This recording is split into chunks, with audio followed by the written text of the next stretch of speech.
हिंदुस्तान की सबसे बड़ी रियासत उत्तर प्रदेश में चुनावी चर्चाओं ने जोर पकड़ लिया है। सियासी गलियारों में वादों, दावों और नारों का शोर गूंजने लगा है। सियासी पार्टियां मैदान में पूरी तैयारी के साथ उतर चुकी हैं। इन सब के इंतखाबात से पहले ही ईवीएम का जिन निकलकर सामने आ गया है। समाजवादी पार्टी के सदर और साबिक वजीर आला अखिलेश यादव ने अभी से ईवीएम पर सवाल उठाने शुरू कर दिए हैं। बिहार चुनाव का हवाला देते हुए अखिलेश ने कहा है कि वहां चुनाव में बेईमानी ईवीएम और डीएम ने की। अखिलेश के इस बयान पर जहां सियासत शुरू हो गई है, वहीं दूसरी तरफ लोग ये भी कह रहे हैं कि उनके इस बयान से कारकुनान के हौसले पस्त होंगे। लोग कह रहे हैं कि ऐसे बयान हार कबूल करने जैसे हैं। आज बात इन्हीं सवालों के साथ करेंगे, लेकिन सबसे पहले देखते हैं ये खास रिपोर्ट।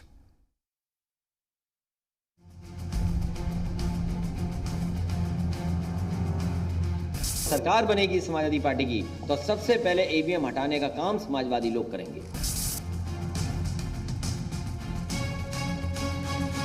जो अधिकारी चुपचाप ये कानून कागज पे घुमा रहे हैं, समाजवादियों ने सूची बनाई है।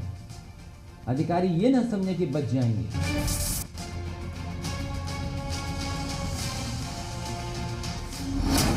चुनाव से पहले डर गए अखिलेश। टीपू की नजर में बीजेपी की आईटी सेल है ई रावण। कहीं न कहीं केंद्र बना हुआ जिसके माध्यम से समय समय पर झूठ फैलाया जाता है। अब ईवीएम के बाद डीएम भी टारगेट। हमें इस बार सावधान रहना है ईवीएम डीएम से भी, और जनता को जागरूक कर करके भारतीय जनता पार्टी के लोगों को जवाब देना है।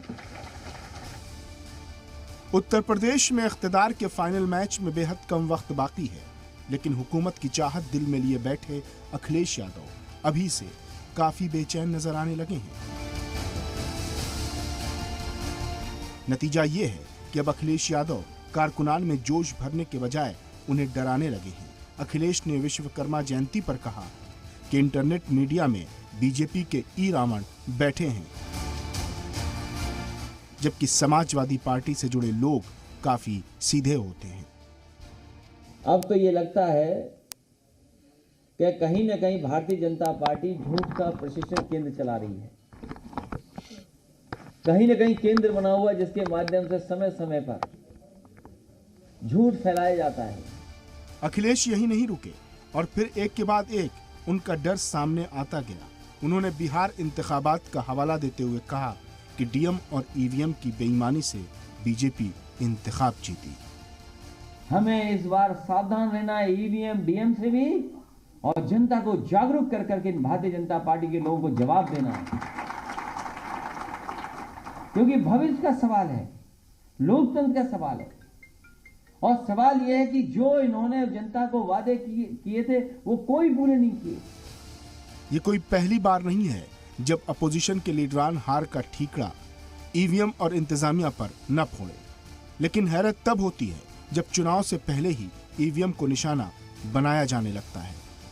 अब इसे ईवीएम की किस्मत ही कहेंगे कि अगर जीत गए तो ईवीएम कबूल है और अगर हार गए तो इल्जाम ईवीएम पर है। ब्यूरो रिपोर्ट, जी मीडिया। देखा आपने, अभी चुनाव हुए नहीं है, वक्त नजदीक आ रहा है चुनाव का, लेकिन ईवीएम मशीन को लेकर तमाम सियासी जमातें और खासकर मैं समाजवादी पार्टी का जिक्र इसलिए कर रही हूं क्योंकि अभी ताजा बयान अखिलेश यादव ने दिया है ईवीएम को लेकर और डीएम पर। चुनाव होने से पहले ही ईवीएम पर निशाना साधा जा रहा है, लेकिन क्या सियासी जमातें ये भूल जाती हैं कि 2012 में जब इलेक्शन हुए थे तो ईवीएम के जरिए ही हुए थे, और जब समाजवादी पार्टी सत्ता में आई थी तब भी ईवीएम के जरिए ही इलेक्शन हुए थे। इस बात को क्या भूल गई है समाजवादी पार्टी, जो अभी इलेक्शन से पहले ही ईवीएम पर सवाल उठाने शुरू कर दिए गए हैं। इस खास मौजू पर जो बात करने के लिए मेहमान मेरे साथ मौजूद है, उनका तारुफ आपसे करवाना चाहूंगी। अनीता अग्रवाल हमारे साथ, बीजेपी लीडर राजकुमार भाटी हैं, स्पोक पर्सन समाजवादी पार्टी से, और मोहम्मद अमीन साहब हैं, एक्स ज्वाइंट डायरेक्टर हैं इलेक्शन कमीशन ऑफ इंडिया। आप तीनों का खैर मकदम है जी सलाम पर। सबसे पहले राजकुमार भाटी साहब, आपसे ही मेरा सवाल है, समझना चाहूंगी अभी तो इलेक्शन हुए भी नहीं है, ये आपको डर सता रहा है, किस नजरिए से इसको हम देखें? ईवीएम पर आप निशाना साध रहे हैं और इस बार तो आपने डीएम को भी कटघरे में खड़ा कर दिया है। मैं आपके प्रश्न का बिल्कुल जवाब दूंगा, एक एक शब्द का जवाब दूंगा और बहुत धैर्य से दूंगा। और जो लेकिन आप मेरे प्रश्न कह लूं या परामर्श कह लूं कि आप और आपके संपादक इस बात पर मंथन करें, और आपके जितने रिपोर्टर हैं और आपकी जो एडिटोरियल टीम है, कि जब जहां जन आंदोलन होते हैं, किसान के, मजदूर के, गरीब लोगों के आंदोलन होते हैं, गरीब जनता अपनी आवाज उठाती है, वहां जी न्यूज के रिपोर्टर अगर पहुंचते हैं तो उनके खिलाफ नारे क्यों लगते हैं? जी गोदी मीडिया वापस जाओ, गोदी मीडिया वापस जाओ। जनता जी न्यूज से क्यों नाराज है? जनता जी न्यूज पे विश्वास क्यों नहीं कर रही? इसे समाचार चैनल क्यों नहीं मानती जनता? और जनता सर, क्यों एक बेइज्जत करके सेकंड, एक सेकंड, आप मेरे सवाल का जवाब दीजिए ना। आप मेरे सवाल का जवाब दीजिए। जनता जी न्यूज को पसंद करे या ना करे वो जनता पे छोड़ दीजिए। आप यहाँ सवाल का जवाब देने के लिए आए, आप मेरे सवाल का जवाब दीजिए। अगर आप सवाल पूछने के लिए आए तो वो भी बता दीजिए। आप जनता पे छोड़िए ना। जी न्यूज को कितने लोग देखना पसंद करेंगे और ये जी सलाम है, पहली बात। जी सलाम को कितने लोग देखना पसंद करेंगे, कितने नहीं पसंद करेंगे, ये आपका मैटर नहीं है। आप मेरे सवाल का जवाब दे दे। मुझे, मैं अब आपके सवाल पर आता हूँ। सच इतना ही कड़वा होता है, ऐसे ही बौखला जाते हैं लोग सच सुनकर। जी सलाम जी न्यूज ग्रुप का ये चैनल है। अब मैं आपके सवाल पे आता हूँ। ना तो हम डरे हुए हैं, ना हम बौखलाए हुए हैं, ना हम हताश हैं। क्या आप इस बात की गारंटी दे सकती हैं, शबनम जी, आपसे ही पूछता हूं मैं तो, कि भारतवर्ष में चुनावों में कोई धांधली नहीं होती है, सब दूध के धुले हुए हैं, कोई बिल्कुल धोखा बेईमानी नहीं होती है, गड़बड़ी नहीं होती, प्रशासन एकदम निष्पक्ष है, साफ सुथरा है, प्रशासन सरकार के दबाव में कतई नहीं होता? क्या आप गारंटी दे सकती हैं? नहीं दे पाएंगे। ये गारंटी तो मैं आपसे लेती हूँ ना सर। 2012 में जब इलेक्शन हुए थे तब आपने गारंटी दी थी। मैं आपसे ही सवाल पूछ रही हूँ। आप बीजेपी की तरह क्यों बहस कर रहे हैं? मेरी बात तो सुन लो, पूरा वाक्य तो होने दो मेरा। कोई गारंटी नहीं दे सकता इस देश में। इसलिए अगर हमारे नेता, हमारी पार्टी के अध्यक्ष माननीय अखिलेश यादव जी अपने कार्यकर्ताओं को चौकस कर रहे हैं, जागरूक कर रहे हैं कि अगर कहीं धांधली हो तो मजबूती के साथ खड़े रहना, चाहे ईवीएम धांधली करे, चाहे डीएम धांधली करे, चाहे प्रशासन करे, चाहे सरकार करे, हमारे कार्यकर्ता मजबूती के साथ खड़े होंगे, बेईमानी रोकेंगे और इन बेईमानों को चुनाव में हराएंगे। आप चिंता मत करिए, हम कतई डरे हुए नहीं है, ना हताश है, ना निराश है। सर, चिंता हमें नहीं है, चिंता हमें नहीं है। इलेक्शन में हम नहीं है, इलेक्शन में आप हैं और दूसरी जमातें हैं। आपका मुकाबला उनसे है। मैं तो आपके ही तो शब्द सुन रहा हूँ। आपने अपने इंट्रो में कहा डरे हुए हैं, कार्यकर्ताओं को डरा रहे हैं। ऐसी भाषा जो चैनल प्रयोग करेगा उस चैनल से लोग कट जाते हैं। ये पत्रकारिता नहीं है सर। प्लीज आप हमें मत सिखाइए, प्लीज। ये आप हमें मत सिखाइए कि पत्रकारिता क्या है और क्या नहीं है, ठीक है?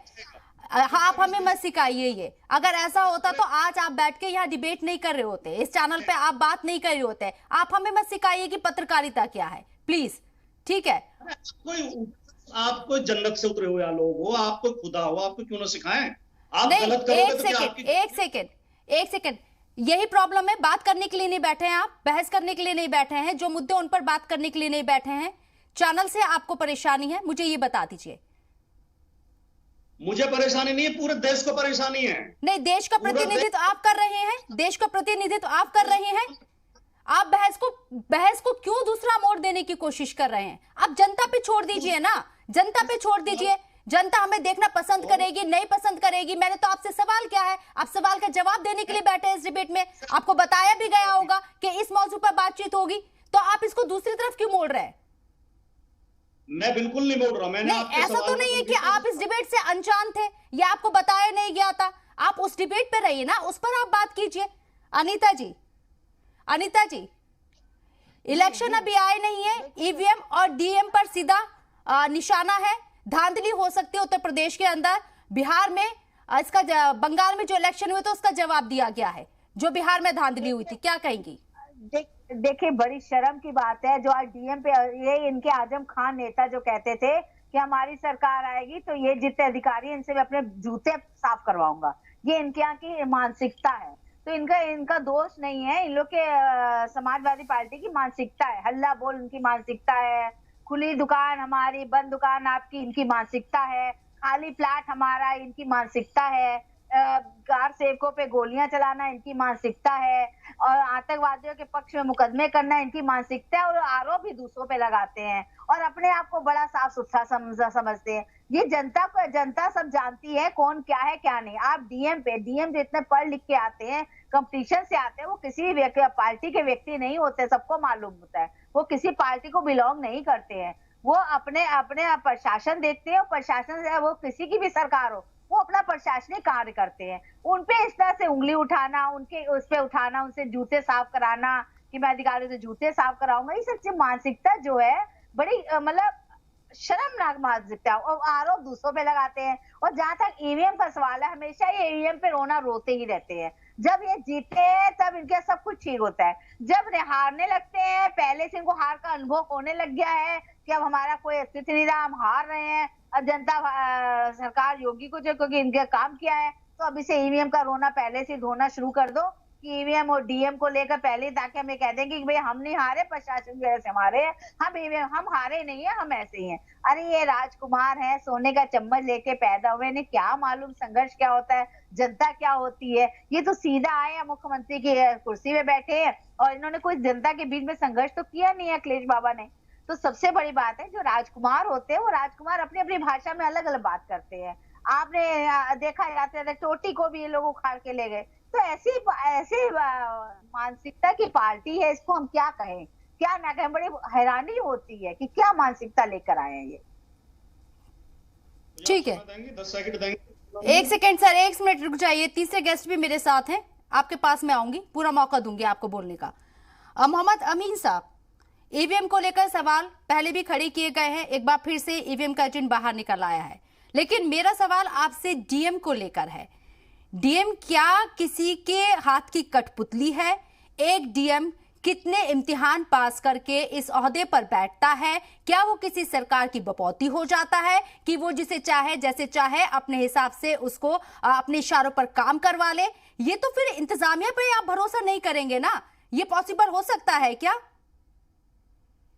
ऐसा है कि आपने देखा होगा कि पीछे जो चुनाव हुए थे उसमें भी बिहार के बाद फिर बंगाल के चुनाव हुए थे, और बंगाल के ऊपर जब बात आई थी चुनाव की तो उसको कहा गया कि 7 फेजों में क्यों कराया गया, इलेक्शन को क्यों इतना बढ़ा दिया गया।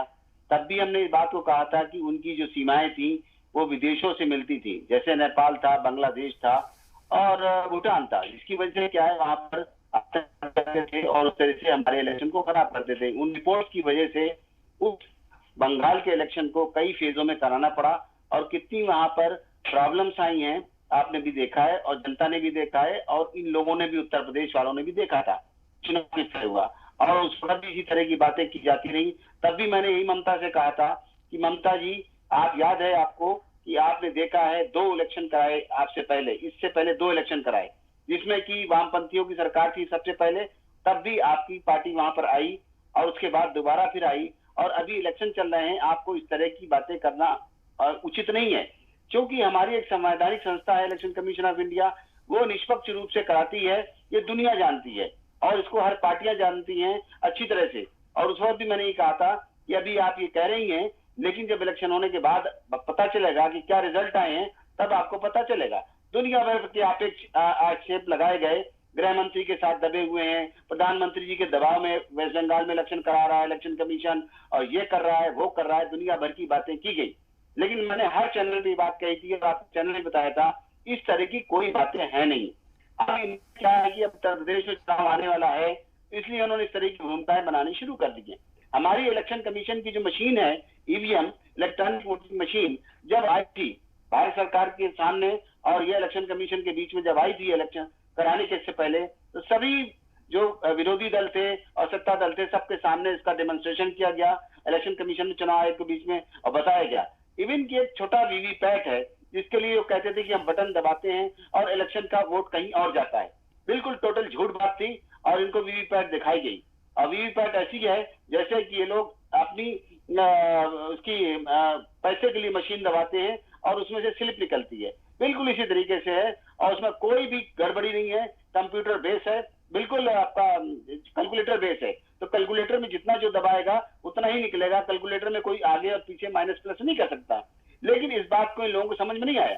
अब बताएं ममता जी, जितने आक्षेप लगाए थे चुनाव आयोग के ऊपर, अधिकारियों के ऊपर और सभी पुलिस वालों के ऊपर, सभी सीआरपीएफ बीएफ जो लगी हुई थी सभी पर लगाए थे आरोप। अब बताएं इस बात को कि अब वो कैसे जीत गई? यही चुनाव आयोग था। मैंने पहले भी कहा था कि पहला इलेक्शन जिताया तब भी यही हमारे लोग थे, इलेक्शन कमीशन के ऑफिसर थे, और उनको बिला वजह बदनाम करने से अच्छा नहीं है। फिर दूसरा इलेक्शन हुआ, उसमें भी वो जीती, और अभी तीसरा इलेक्शन जो गया आज पिछले में, उसमें भी वो जीती। इन बात आरोपों से प्रत्यारोपों से कुछ है नहीं। देखिए अब इनका खुद का भाई इलेक्शन हो रहा है, अब बिल्कुल बोल नहीं रही है चुनाव आयोग के बारे में, क्यों कि पूरा जीत के बैठ गई हैं। अब मुझे तो यही लगता है, एहसास होता है कि जो पार्टियां अपने को हारा हुआ महसूस करती हैं, इसलिए वो चुनाव आयोग पर आक्षेप लगाना शुरू करती हैं। अब उनको ये पता होना चाहिए कि अपने भी जितने भी ये पोलिंग बूथ के लोगों को अपना ट्रेनिंग दे रहे हैं, सब कुछ कर रहे हैं, बहुत अच्छी बात है, होना चाहिए।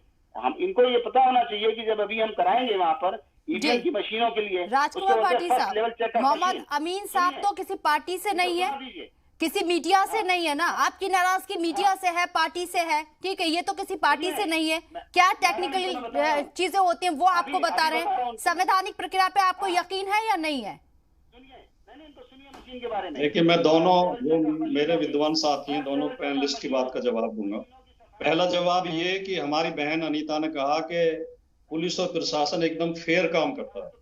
अगर फेयर काम करता है तो और योगी आदित्यनाथ लोकसभा के अंदर क्यों रो रहे थे खड़े होकर कि मुझे पुलिस मार देगी? अगर पुलिस इतनी अच्छी है, प्रशासन इतना अच्छा है, तो क्यों रो रहे थे वो?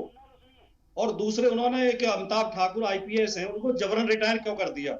उसके खिलाफ मुकदमे क्यों करा दिए? नंबर एक बात, इसका मतलब थोड़ा बहुत भेदभाव होता है।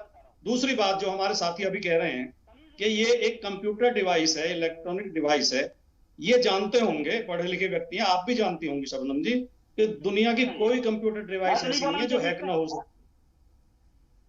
मैं आपके बीच में नहीं बोला था, चुनाव शुरू होगा, मैं आपके बीच में नहीं बोला। अमीन साहब आऊंगी, काउंटर करने का आपको मौका दूंगी, आऊंगी आपके पास। अमीन साहब, मैं आपके बीच में नहीं बोला था, मेरी बात सुन ले, आप फिर जवाब दे देना।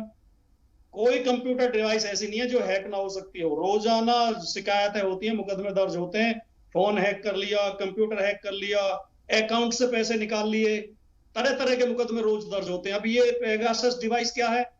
जासूसी का केस जांच चल रही है कई देशों में। तो एक बात। दूसरी बात, मैं नहीं कह रहा, खुदा करे कि आप दोनों की बात सही हो, कोई बेईमानी ना होती हो, कोई हैकिंग ना होती हो, आइए भगवान ऐसा करे, लेकिन प्रश्न उठाना लोकतंत्र में एक अधिकार है। हम प्रश्न उठाएंगे, आंख मीच के विश्वास करना लोकतंत्र को मजबूत नहीं करता। प्रश्न और संदेह ही लोकतंत्र को मजबूत करते हैं। हम कोर्ट पे भी संदेह जाहिर करेंगे, हम प्रधानमंत्री पे भी संदेह जाहिर करेंगे, सरकार पे भी प्रश्न उठाएंगे, हम इलेक्शन कमीशन पे प्रश्न उठाएंगे, हम प्रशासन पे भी उठाएंगे। आप इतना फेयर काम करिए कि प्रश्न उठाने का मौका ही ना लगे। तो ये कोई गुनाह नहीं है। अगर हम अपने कार्यकर्ताओं को सचेत कर रहे हैं, उनसे कह रहे हैं कि आपको चौकस रहना है, कहीं बेईमानी ना हो। हम ये तो नहीं कह रहे कि आपको बेईमानी करनी है, हम अपने कार्यकर्ताओं को बेईमानी करने के लिए तो नहीं उकसा रहे। हम कह रहे हैं फ्री एंड फेयर इलेक्शन होना चाहिए, कोई बेईमानी ना हो, कोई गड़बड़ी ना कर सके। राजकुमार भाटी साहब, मेरे सवाल का जवाब दे दीजिए, फिर दूसरे गेस्ट के पास भी मुझे जाना है। अनीता जी भी कुछ बोलना चाह रही हैं। मेरे सवाल का जवाब दे दीजिए, संवैधानिक प्रक्रिया पर आपको यकीन है, आपकी पार्टी को यकीन है या नहीं है?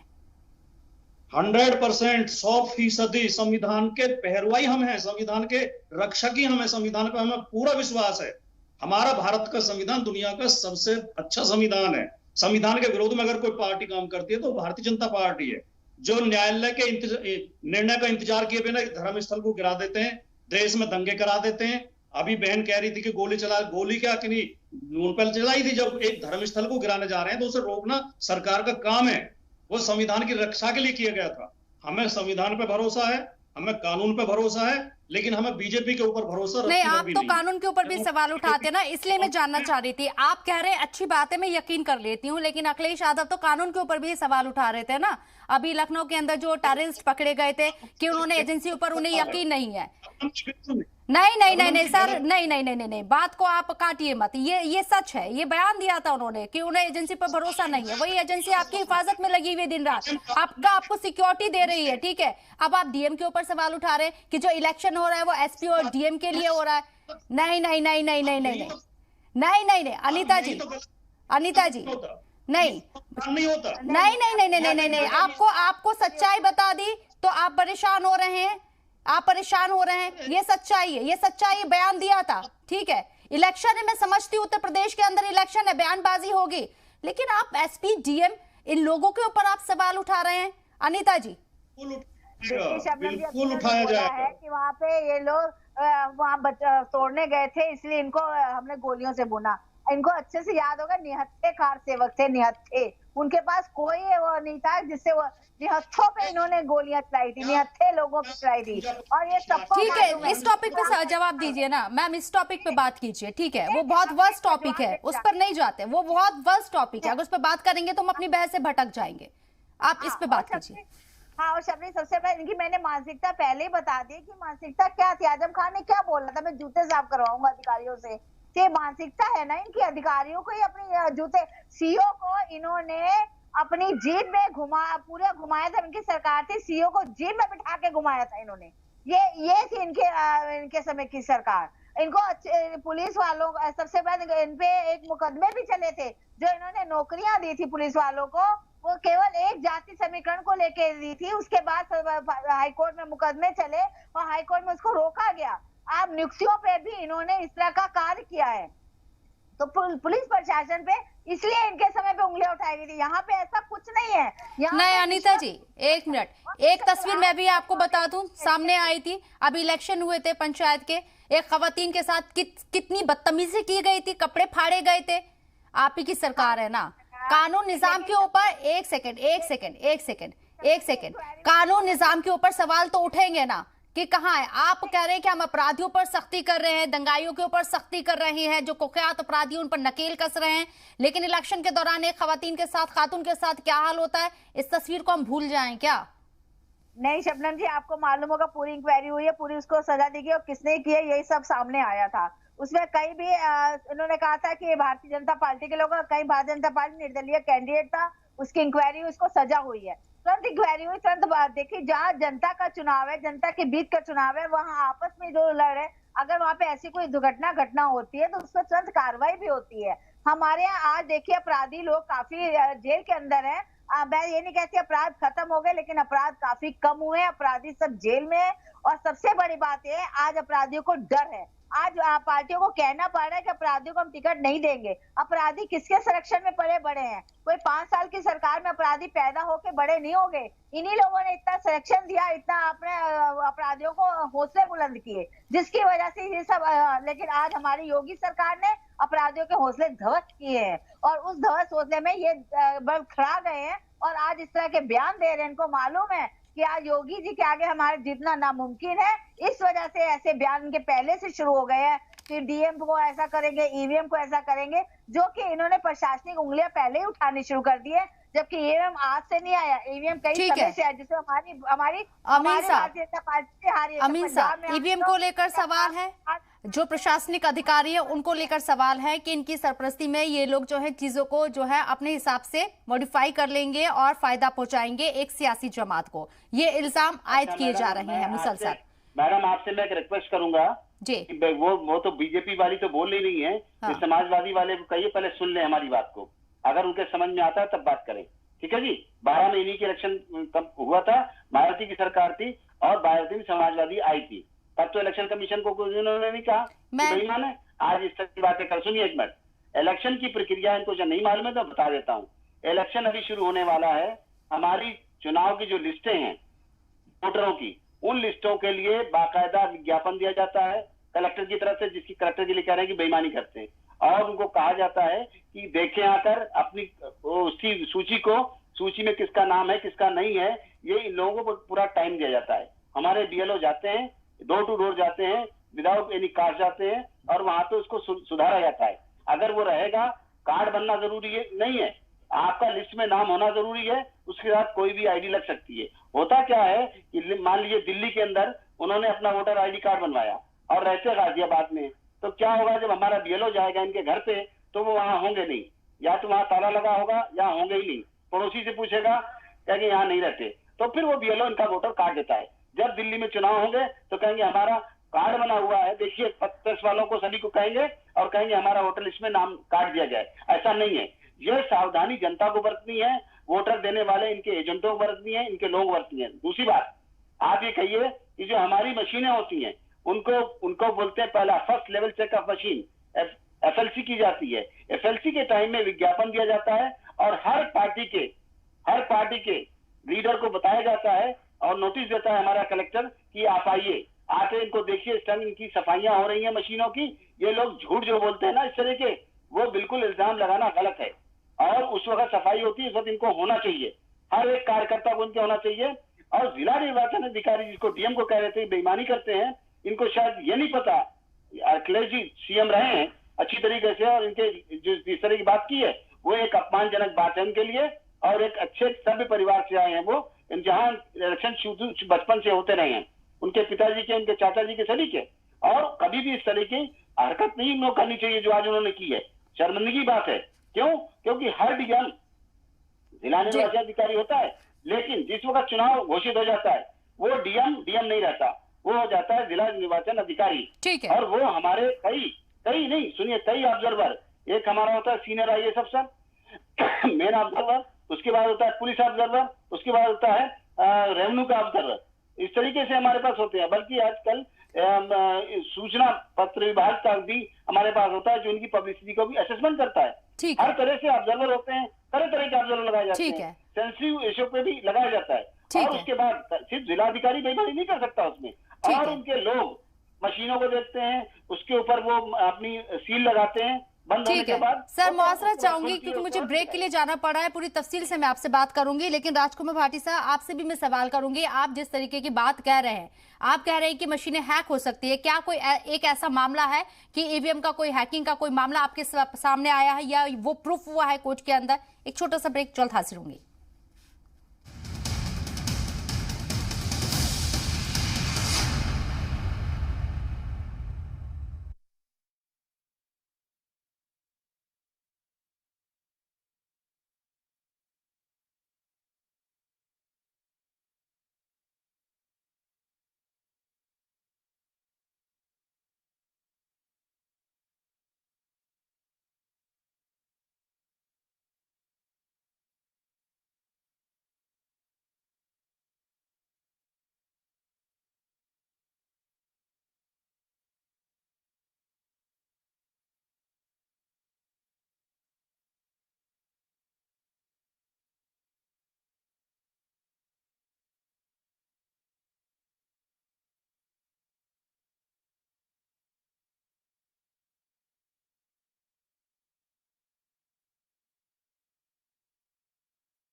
किसी भी चीज पर इल्जाम लगाना आसान होता है, लेकिन जब बात उसे साबित करने की होती है तो तमाम तरह की दुश्वारियां होती हैं। और अगर कोई इल्जाम साबित कर देता है तो उसकी एक तरीके से जीत भी हो जाती है। अगर ईवीएम को लेकर और डीएम को लेकर इल्जाम तराशी हो रही है, शक जाहिर किया जा रहा है कि गड़बड़ी हो सकती है इलेक्शन के अंदर, तो क्या कोई प्रूफ है? राजकुमार भाटी साहब, ये सवाल मैं आपसे करना चाहूंगी। आपने ईवीएम के ऊपर सवाल उठाए, डीएम के ऊपर आपने सवाल उठाए, क्या कोई एक ऐसा मामला है कि ईवीएम ने गड़बड़ी की है और बीजेपी को जिता दिया है? कोई एक ऐसा मामला है आपके पास? देखिए, मैं दोनों चीज का उदाहरण देता हूं जो आपने पूछा, ईवीएम का भी और डीएम का भी। जो अभी अमीन साहब कह रहे थे वो भले आदमी हैं, उन्होंने भला आदमी भला ही समझता है सबको, लेकिन इतना फर्क है कि वो कह रहे थे कागज लेखी और मैं कह रहा हूं आंखों देखी। वो जो कागजों में लिखा हुआ वो बता रहे थे, वो प्रक्रिया हमें भी पता है, लेकिन उस प्रक्रिया में कैसी कैसी बदमाशियां होती हैं वो हमने अपनी आंखों से देखी। अब आइए आप ईवीएम पे। ईवीएम के दसियों उदाहरण हैं कि ट्रायल में ऐसा पाया गया और ये ऑन रिकॉर्ड है, पब्लिक डोमेन में है, अखबारों में छपा है, न्यूज चैनल्स पर दिखाया गया है कि ईवीएम को जब ट्रायल किया गया तो बटन जो भी बटन दबा रहे थे एक ही निशान पर जाके वोट पड़ रही थी। ये ट्रायल में कई बार पकड़ा गया है। नंबर एक बात। दूसरी बात, ईवीएम ये गड़बड़ी होती है कि जहां दूसरी पार्टी की वोट ज्यादा पड़ रही होती है, विपक्ष की वोट, वहां ईवीएम खराब कर दी जाती है 2-2, 3-3 घंटे के लिए। ईवीएम चेंज की जाती है या वो धीमी कर दी जाती है, वोट कम पड़ती है, वोट पड़ने नहीं दी जाती है। नंबर एक बात। अब आते हैं डीएम पे। आपने पंचायत चुनाव का जिक्र किया, पंचायत चुनाव में वो नंगा नाच सबने अपनी आंखों से देखा। डीएम एसएसपी के सामने प्रत्याशी को घुसने नहीं दिया गया नॉमिनेशन करने के लिए, उनके हाथ से पर्चे छीन के फाड़ दिए गए। हमारे विधानसभा अध्यक्ष जो रहे हैं माता प्रसाद पांडे, बुजुर्ग वरिष्ठ नेता माता प्रसाद पांडे जी के हाथ से पर्चा लेके फाड़ दिया गया प्रशासन के सामने, मीडिया के सामने। एक महिला की साड़ी खींची गई प्रशासन के सामने, लोगों को पीटा गया, घरों पर कैद कर दिया गया, पर्चे दाखिल नहीं कर दिए। उसको वोट जो वोटर थे उनको पुलिस उठा के ले गई, गाड़ियों में बैठा बैठा के ले गई, थाने में जाके बंद कर दिया गया। इसका तो मैंने खुद ही जिक्र किया ना सर, इसका तो निष्पक्ष मैंने भी खुद ही होती। जिक्र किया कि आप कह रहे हैं कि ईवीएम का बटन दबाओ किसी को और वोट कहीं जाता है, ये ट्रायल में कई बार फेल हुआ है। मेरी बात सुन लीजिए, ठीक है? इसके खिलाफ कोई कंप्लेंट हुई, आगे मामला गया, मुझे ये बता दीजिए, या सिर्फ ये हवाबाजी है? देखिए, आप तो इस तरह बात कर रही हैं कि मैं कहूं कि जी बैंक में बेईमानी हो रही है और दरोगा कहे कि लाओ मुझे सबूत ला के दो, क्या बेईमानी हो रही है? अरे जांच तो करो, जांच करो। और फिर अरे हम जांच ये सर, कह रहे हैं एक सेकंड, क्यों नहीं बात करूंगी? आप कह रहे हैं कि तमाम तरह की धांधलियां होती हैं, आप आवाज तो उठाइए, आप एप्लीकेशन तो लगाइए, एफआईआर तो कराइए, जांच क्यों नहीं होगी? जांच नहीं होगी तब आप इस पर बहस करिए, क्यों नहीं इस पर सवाल किया जाए? या सिर्फ इल्जाम तराशी करने से बात होगी? देखिए सुनिए, मीडिया और पॉलिटिकल वर्कर दोनों की जिम्मेदारी ये बनती है कि लोकतंत्र मजबूत हो, लोकतंत्र सशक्त हो। लोकतंत्र सशक्त जब होगा जब राजनीतिक कार्यकर्ता भी जागरूक होंगे, मीडिया भी जागरूक होगा और निष्पक्ष होगा। हमारे माननीय अध्यक्ष जी ने अगर अपने कार्यकर्ताओं से ये कहा है कि चुनाव में बहुत जागरूक रहना है और बेईमानी रोकनी है, चाहे ईवीएम की हो चाहे डीएम की हो, हमने मान लिया कि नहीं होगी, ये मान लिया आपकी बात। लेकिन अगर हम कह रहे हैं जागरूक होना, तो कौन सा गुनाह है, कौन सा पाप है, कौन सा अपराध है? जागरूक अपने कार्यकर्ताओं नहीं को सर, जागरूक बात करने, को जागरूक करने, तोड़ मरोड़ कर ये पेश कोई मत देश करिए कर ना। दिया क्या? आप नेता हैं, बात को घुमाना बहुत अच्छी तरीके से जानते हैं। मैं तो सीधा सवाल ये कर रही हूँ, एक सेकंड, आप डीएम को बेईमान ठहरा रहे हैं, आप डीएम को बेईमान ठहरा रहे हैं कि बिहार के अंदर ईवीएम और डीएम ने बेईमानी की, उसका जवाब पश्चिम बंगाल में मिला है उन्हें। मैं तो इस पर सवाल कर रही हूँ, आपको परेशानी है ईवीएम से, डीएम से परेशानी है, आप जाइए ना, अपनी बात रखिए, ठीक है? मैं तो ये जायज सवाल कर रही हूँ ना आपसे, मैं तो जायज सवाल कर रही हूँ आपसे, ठीक है? अनीता जी, परेशानी है तो आप कंप्लेंट करेंगे या सिर्फ ऐसे हवाबाजी करेंगे?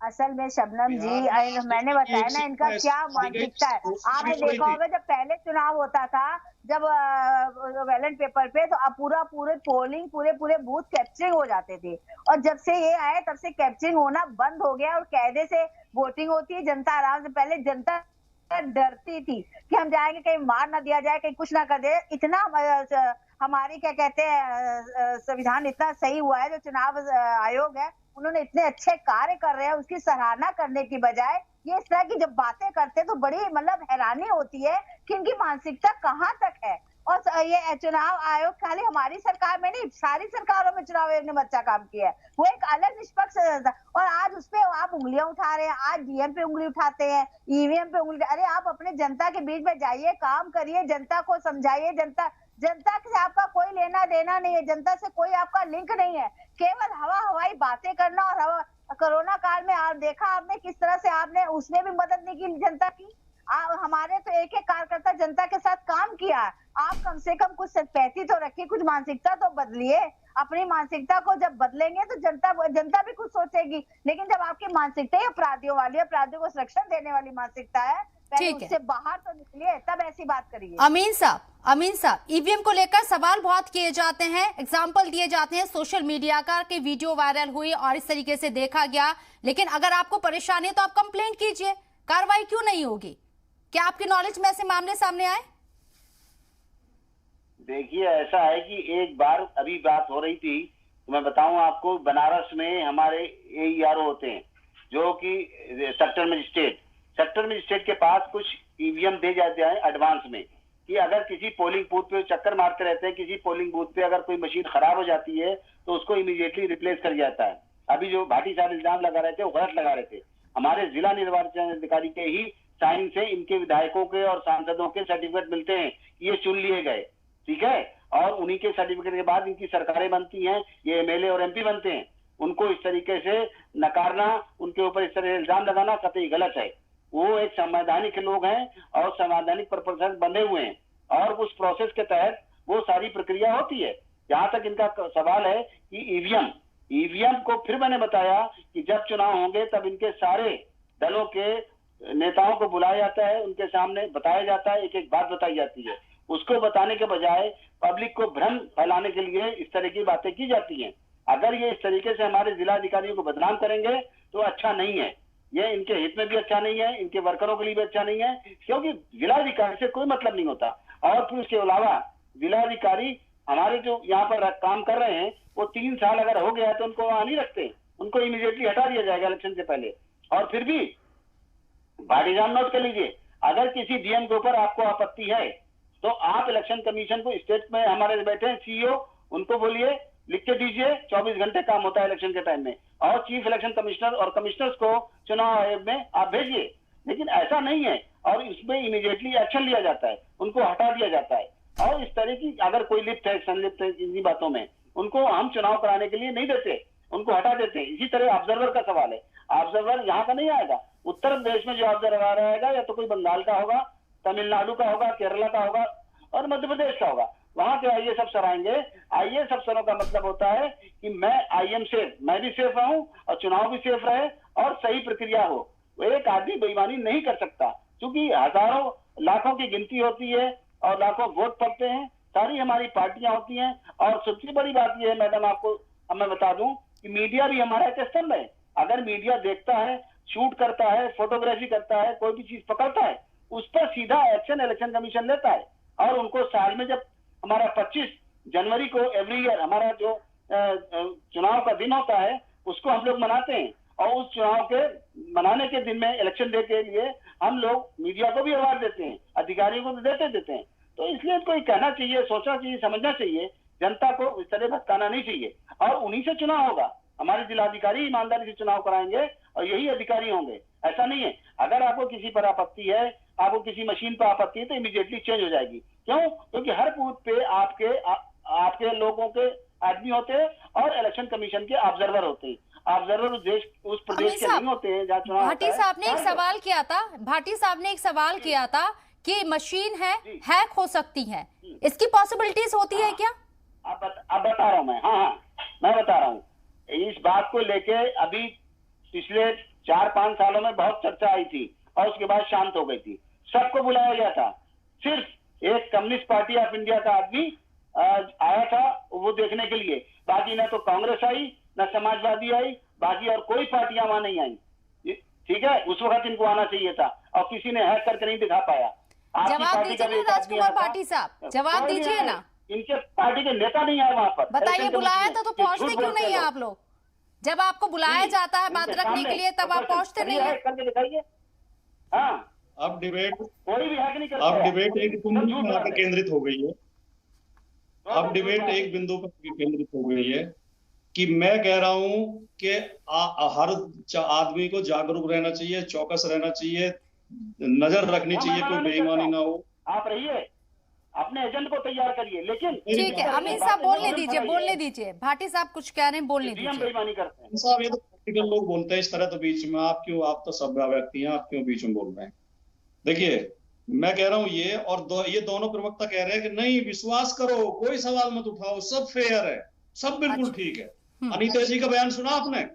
अनीता जी ने कहा कि पहले जो है बूथ कैप्चर होते थे, वो छीन लिए जाते थे बैलेट, तमाम बेईमानी होती थी। इसका अर्थ ये है कि जब बीजेपी शासन में नहीं थी तब तमाम बेईमानियां होती थी, और जब से बीजेपी शासन में आई ये सब कुछ ईमानदार हो गया, ट्रांसपेरेंट हो गया। ये देवता लोग हैं, ये इन पे विश्वास करो, इनके ऊपर कोई सवाल मत उठाओ, लेकिन हम सवाल उठाते रहेंगे। ये बेईमान लोग हैं, अपराधी किस्म के लोग हैं। अब ये कह रही थी, उत्तर प्रदेश में अपराध की बात कर रही थी, इटावा के एसपी रो के कह रहे थे जिला पंचायत चुनाव में, उसकी वीडियो पूरे देश में चली है, रो के कह रहे थे, सर अपने अधिकारी को बता रहे थे, सर मुझे पिटाई की है मेरी, बीजेपी के गुंडे बम लेके आए हैं, वो लोग हैं।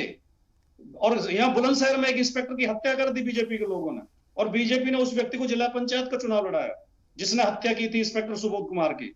तो क्या बात करती हैं आप? ये दूध के धुले लोग हैं कोई? तो हम सवाल उठाते हैं, दूध के धुले लोग हैं। मैंने कब कहा सर? उत्तर प्रदेश के अंदर अगर लिस्ट निकालेंगे तो ऐसे बहुत सारे लोगों की लिस्ट सामने आ जाएगी जिनका आपराधिक इतिहास रहा है। बहुत सारे लोगों की लिस्ट निकलकर सामने आ जाएगी, अगला पिछला सब निकलकर सामने आएगा। नहीं सुनिए सुनिए ना सर, सुनिए मेरा तो आपसे एक पॉइंट पे क्यों ना मैं बात करूं, जब बहस इसी मौजू पे हो रही है। 2012 में आप सत्ता में आए थे, 200 से ज्यादा सीटें लेकर आए थे, अखिलेश यादव को आवाम ने बहुत प्यार दिया था। इलेक्शन ईवीएम के जरिए हुआ था, डीएम थे वहां पर, ऐसा तो नहीं था कि डीएम नहीं थे वहां पर, ईवीएम के जरिए इलेक्शन नहीं हुआ था। 2017 में इलेक्शन हुआ, 50 का आंकड़ा आप पार नहीं कर पाए, उसकी वजह थी कि आपका घरेलू कलेश, चाचा भतीजे की वजह से पार्टी को नुकसान हुआ। बीजेपी तो 14 साल बाद आई है, 5 साल काम किया है। अब क्या काम किया है बीजेपी ने, क्या नहीं किया है, इलेक्शन होंगे, अवाम वोट करके ये डिसाइड करेगी। मैं तो ईवीएम और डीएम को लेकर ही आपसे सवाल करूंगी ना। देखिए, ये जो आपने अभी जो आपने तबसरा किया, इसमें मैं थोड़ी से आपके ज्ञान में वृद्धि कर देता हूँ, आपकी जानकारी बढ़ा देता हूँ कि जब 2012 का चुनाव हुआ था तो भारतीय जनता पार्टी की 47 सीटें आई थी, ठीक है। और भारतीय जनता पार्टी 2002 के बाद अब सत्ता में आई है। 2002 में थोड़े दिन उनकी सरकार चली थी बसपा के समर्थन से, वो 96 में भी समर्थन से ही बनी थी। 2002 के बाद 17 में 15 साल बाद वो भी 1.5 साल सरकार चली थी बीएसपी के समर्थन, पूर्ण बहुमत में तो पहली बार आए हैं 2017 में। तो आप इसे इतना जो है अभूत ना हो कि ये बहुत बड़ी पार्टी है और ये बहुत बड़ी जीत से आई है। इनकी भी 47 सीटें थी, हमारी आज 55 सीट है। हम बुरे हालात में भी इनसे बेहतर हैं। अब कल को चुनाव होंगे, हमारी 300 से ऊपर सीटें आएंगी, इसमें कौन सी बात है। तो ये तो लोकतंत्र का तकाजा है। मैं तो यही कह रही हूँ ना सर, लोकतंत्र का तकाजा है, आवाम डिसाइड करती है, मौका देती है एक पार्टी को चुनकर वोट करके कि आप काम कीजिए, काम नहीं करेंगे तो आपको बाहर का रास्ता दिखा दिया जाएगा।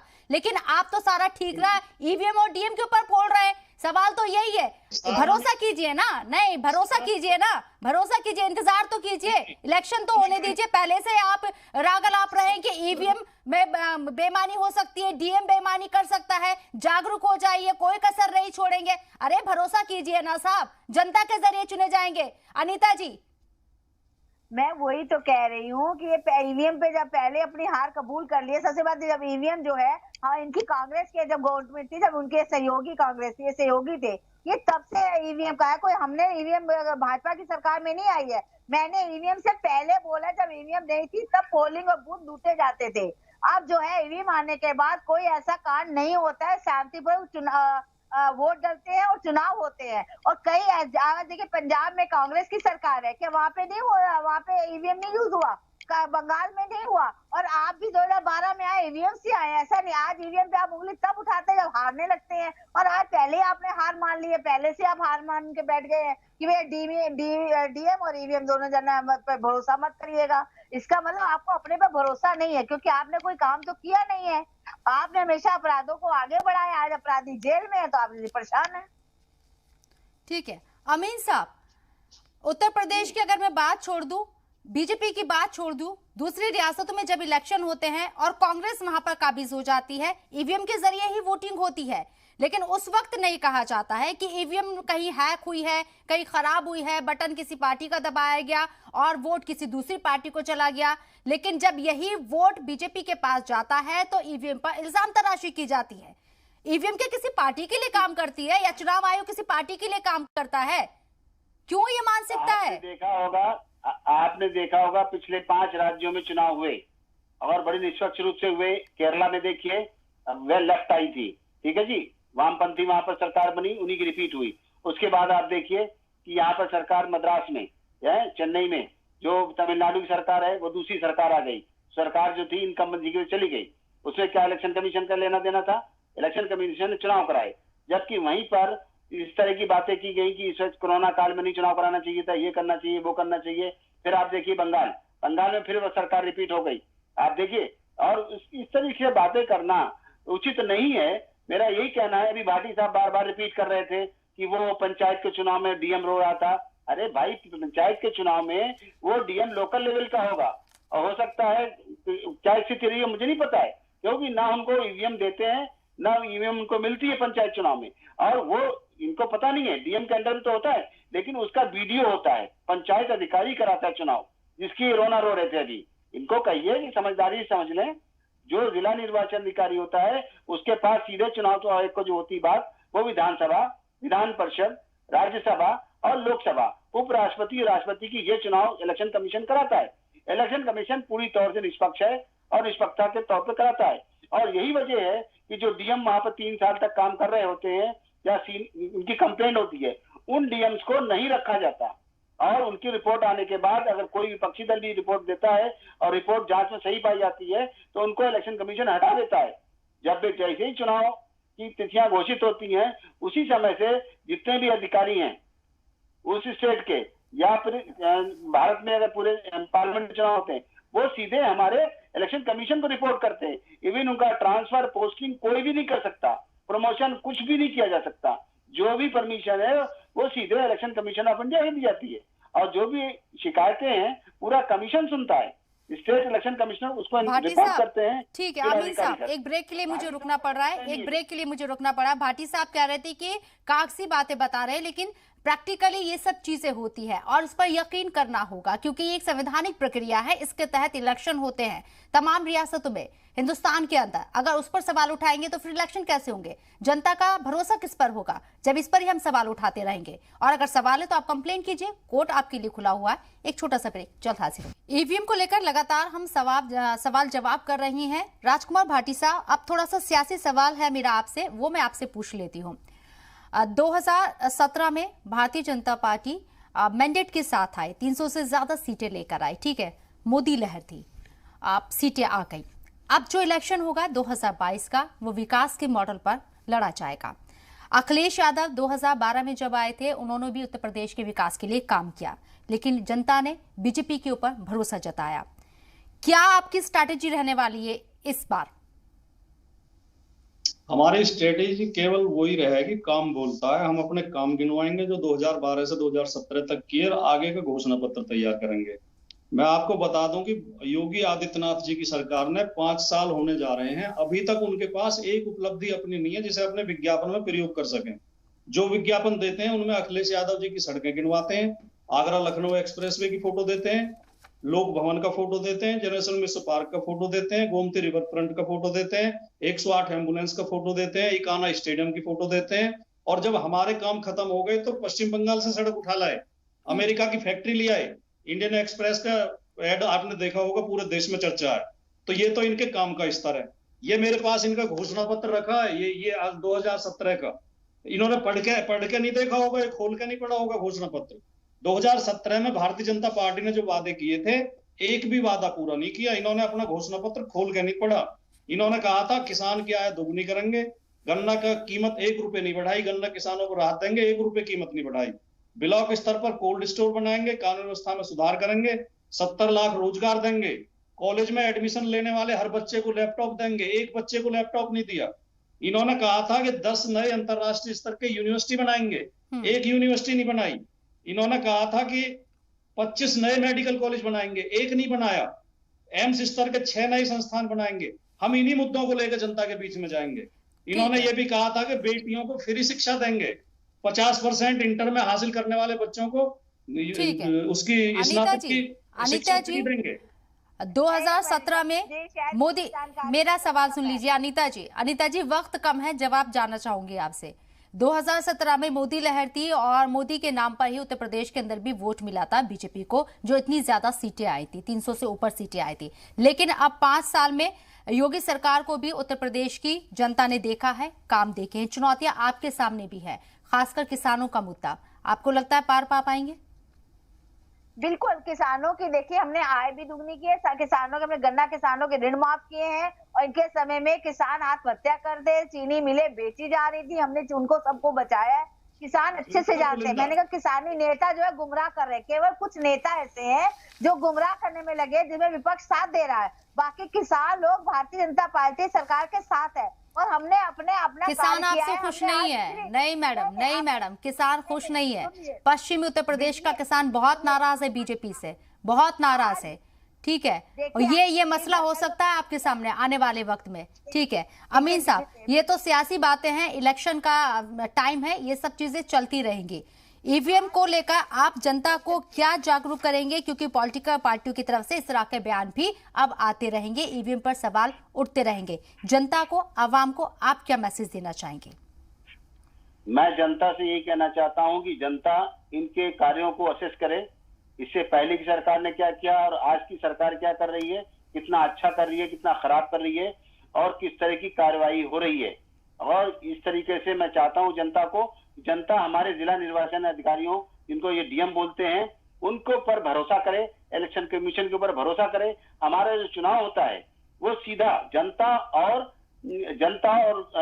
और इलेक्शन कमीशन के बीच होता है। ये पार्टियां बीच में आती हैं जो अपने कैंडिडेट खड़े करके जिताती हैं। तो हमारा यही जनता से कहना है कि सबसे पहले तो अपनी वोटर लिस्ट में अपना नाम देख लें और सही तरीके से बटन दबाएं, जो उनकी इच्छा हो उस पर दबाएं और देख भी लें, भरोसा कर लें कि हमारी वीवीपैट में उनकी स्लिप कट के पड़ गई है, नहीं पड़ गई है। और इन बहकावे वाले आदमियों से बिल्कुल सावधान रहें, जो उल्टी सीधी बातें करते हैं इलेक्शन कमीशन के बारे में, जिनको इसका ज्ञान भी नहीं है कि इलेक्शन कमीशन क्या करता है। और अपने सुरक्षित रहें और अपना कार्ड लेके जाएं, अपनी पहचान पत्र लेके जाएं। अगर इलेक्शन कमीशन की सूची में नाम नहीं है उसको बहुत अच्छी ये अपील जनता से जागरूक करने के मकसद से भी। बहरहाल आप तीनों का बहुत बहुत शुक्रिया इस चर्चा में शामिल होने के लिए। तमाम नाजरीन से हम एक बात कहना चाहेंगे, जैसे कि मैंने पहले भी कहा कि ये चुनावी समर है, ईवीएम को लेकर सवाल खड़े किए जाएंगे, लेकिन आपको अपनी बुद्धि का, अपने दिमाग का इस्तेमाल करना है, क्योंकि इलेक्शन कमीशन किसी एक पार्टी के लिए इलेक्शन नहीं करवाता है। ये जनता के बीच होता है और जनता जिस पार्टी को वोट देना चाहती है वो ईवीएम का बटन दबाती है। और जो भी खबरें आपके सामने आती हैं और तमाम पार्टियों की तरफ से अगर इस तरह की बयानबाजी दी जाती है तो ये आप पे मुनहसर है कि आप डिमांड करें कि अगर आपकी बात में सच्चाई है तो उसे प्रूफ करके दिखाएं। फिलहाल आज की मुद्दा में इतना ही। दीजिए इजाजत, आदाब।